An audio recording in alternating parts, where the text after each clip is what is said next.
Hello friends, मैं channel. आज इस वीडियो के अंदर हम बात करने वाले हैं जीएसटी की रिटर्न GSTR 1 हम कैसे भरते हैं।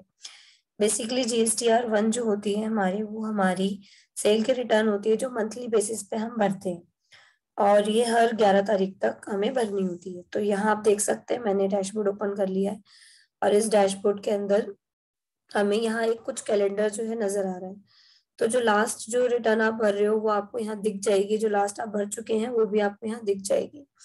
तो जैसे कि आप देख पा रहे हैं, यहाँ पे दो रिटर्न्स पेंडिंग है भरने को, टू बी फिल्ड। एक तो जनवरी की जो 11 तारीख की रिटर्न है वो, और एक है आपकी 20 तारीख की। तो ये है आपकी सेल की रिटर्न GSTR 1, ये है आपकी GSTR 3 भी। तो अभी हम भरने जा रहे हैं GSTR 1।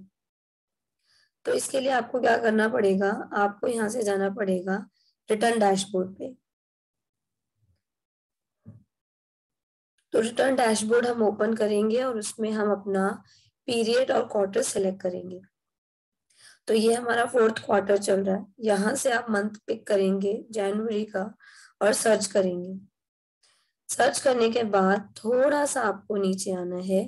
नीचे आपको कुछ टेबल्स नजर आ जाएंगी, जैसा कि आप देख पा रहे हैं, details of output supply of goods और सर्विसेज GSTR 1 हमें ये फिल करनी है। तो there are two two methods like online और ऑफलाइन। तो आप अपना रिटर्न कैसे भरना चाहते हैं तो वो आपको चूज करना पड़ेगा। बेसिकली हम यहाँ पे भरने वाले हैं GSTR 1 ऑनलाइन। तो प्रिपेयर ऑनलाइन पे क्लिक करना है आपको। तो जैसे ही आप प्रिपेयर ऑनलाइन पे क्लिक करेंगे तो यहाँ कुछ टेबल्स जो है ओपन हो जाएंगी। पहले ही ऐसा व्यू नहीं आता था, अब ये थोड़ा समराइज व्यू आने लग गया है। तो आपको यहाँ पे देखना होगा, जैसे कि आप देख पा रहे हैं, यहाँ पर एड रिकॉर्ड का एक ऑप्शन आ रहा है और नीचे आ रहा है अमेंड रिकॉर्ड का। तो ये कोलैप्स और एक्सपैंड इजीली हो जाता है। अभी ये कोलैप्स हो गया है, अगर मैं क्लिक करूँ तो ये एक्सपैंड हो जाएगा। पहले सारी विंडो जो टेबल्स थे वो एक ही स्क्रीन पर आपको नजर आती थी।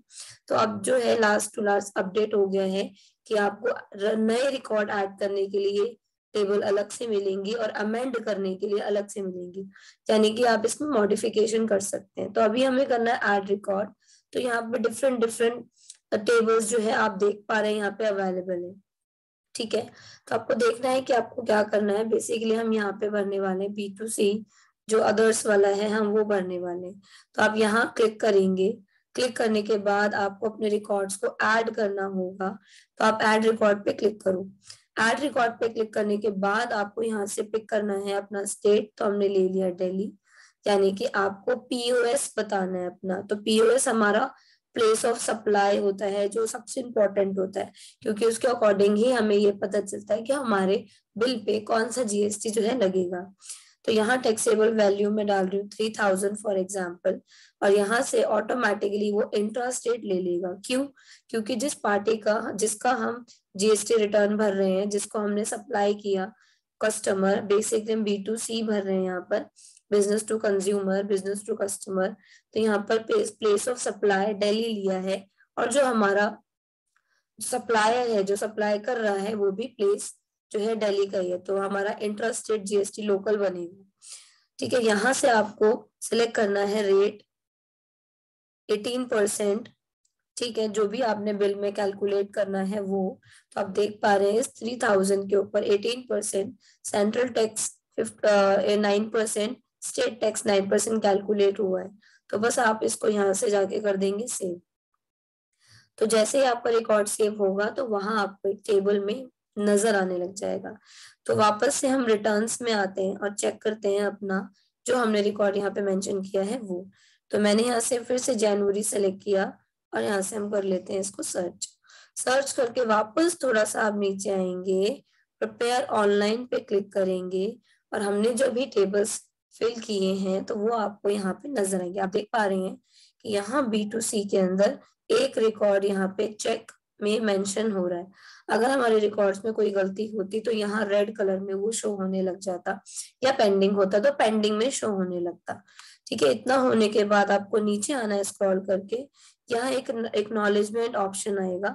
आप इसको यहाँ से टिक करेंगे और टिक करने के बाद यहाँ पे इसको हमें सेव भी करना होगा। इसके लिए इससे पहले आपको समरी जनरेट करनी होगी, तो वो आप समरी भी यहाँ से जनरेट करेंगे। यहाँ से मैंने क्लिक किया जनरेट समरी, क्योंकि जो रिटर्न हमने भरी है आप उसके एक जो है एक तरीके से कॉपी ऑफ रिटर्न आप देख सकते हो, जो आपको यहाँ पे समरी के अंदर जो है मिलेगा। अब आप इसको एक बार रिफ्रेश कर लीजिए। ठीक है, अभी समरी जनरेट जो है प्रोसेस में है, तो अभी थोड़ा टाइम लगेगा। तो इसके लिए तो आप देख पा रहे हैं कि हमारी समरी जनरेट हो चुकी है। जब समरी आपकी जनरेट होगी उसी के बाद ही आपको यहाँ से सबमिट का बटन मिलेगा। तो थोड़ा सा आपको 2-4 सेकंड का वेट करना पड़ेगा। समरी जनरेशन के बाद सबमिट का बटन आपको मिलेगा। तो ये आपको कह रहे हैं you are about to submit GSTR1, would you like to proceed. अगर आप इसमें चेंजेस नहीं करना चाहते हैं तो इजीली आप इस पर्टिकुलर प्रोसीड बटन पे क्लिक कर दीजिए। तो प्रोसीड बटन पे जैसे ही क्लिक करेंगे तो आपने जो GSTR1 सबमिट किया है उसका जो आपका रिक्वेस्ट है वो जो है इनके पास जा चुका है। तो रिक्वेस्ट सबमिट करने के बाद आप यहाँ से दोबारा रिफ्रेश कर सकते हो। रिफ्रेश करने के बाद नीचे आके कुछ ऑप्शंस और भी अवेलेबल होंगे, आप देख पा रहे हैं। तो हमने सबमिट किया, सबमिट करने के बाद हमने रिफ्रेश किया और यहाँ पे फाइल रिटर्न का ऑप्शन मिलेगा। आप क्लिक कर दीजिए फाइल रिटर्न के इस ऑप्शन के ऊपर। जैसे ही फाइल रिटर्न के ऑप्शन पे क्लिक करेंगे तो यहाँ पे एक आपको नोटिफिकेशन जो है दी गई है, तो वो आप यहाँ से पिक करेंगे। जो हमारा ऑथराइज सिग्नेटरी होगा आप उसका नाम पिक करेंगे।